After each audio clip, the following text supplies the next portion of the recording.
Assalamualaikum, perkenalkan saya Novi Herliana dari SMK Negeri 1 Anayasa. Kegiatan ini adalah aksi nyata saya dalam pelatihan mandiri platform Merdeka Mengajar.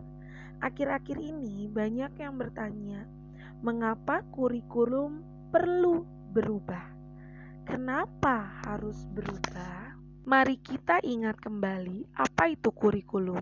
Kurikulum merupakan panduan pembelajaran pada satuan pendidikan di mana dapat dimaknai sebagai titik awal sampai titik akhir dari pengalaman belajar peserta didik.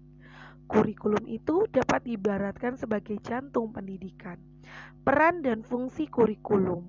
Perannya sebagai pedoman dan acuan dalam pembelajaran. Sedangkan fungsinya sebagai pendidikan adalah memandu dalam proses belajar peserta didik. Komponen apa saja yang ada pada kurikulum? Yang pertama, tujuan, berikutnya konten, metode atau cara, kemudian evaluasi. Kurikulum yang baik adalah kurikulum yang sesuai dengan zamannya dan terus dikembangkan atau diadaptasi sesuai dengan konteks dan karakteristik peserta didik demi membangun kompetensi sesuai dengan kebutuhan mereka kini dan masa depan.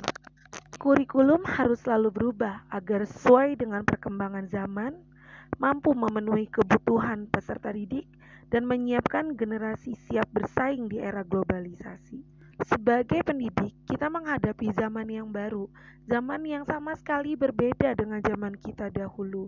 Dari cara belajar, cita-cita, seperti ungkapan Ki Hajar Dewantara, pendidikan adalah menuntun segala kekuatan kodrat yang ada pada anak-anak, agar mereka dapat mencapai keselamatan dan kebahagiaan yang setinggi-tingginya baik sebagai manusia maupun sebagai anggota masyarakat.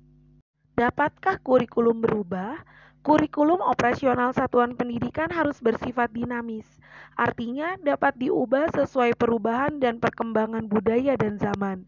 Selain mengikuti zaman yang sudah diadaptasi sesuai lingkungan geografis, kurikulum harus terus dikembangkan atau diadaptasi sesuai konteks dan kebutuhan peserta didik untuk membangun kompetensi sesuai masa kini dan masa yang akan datang. Bagaimana mewujudkannya? Seluruh komponen harus bekerja sama, mulai dari orang tua, masyarakat, dan sekolah harus menempatkan kebutuhan, pendapat, pengalaman, hasil belajar, serta kepentingan peserta didik sebagai pengembangan kurikulum. Karena kurikulum dirancang untuk kebutuhan peserta didik untuk membangun kompetensi sesuai masa kini dan masa yang akan datang. Demikian penjelasan saya tentang mengapa kurikulum berubah. Terima kasih sudah menonton. Semoga bermanfaat. Wassalamualaikum warahmatullahi wabarakatuh.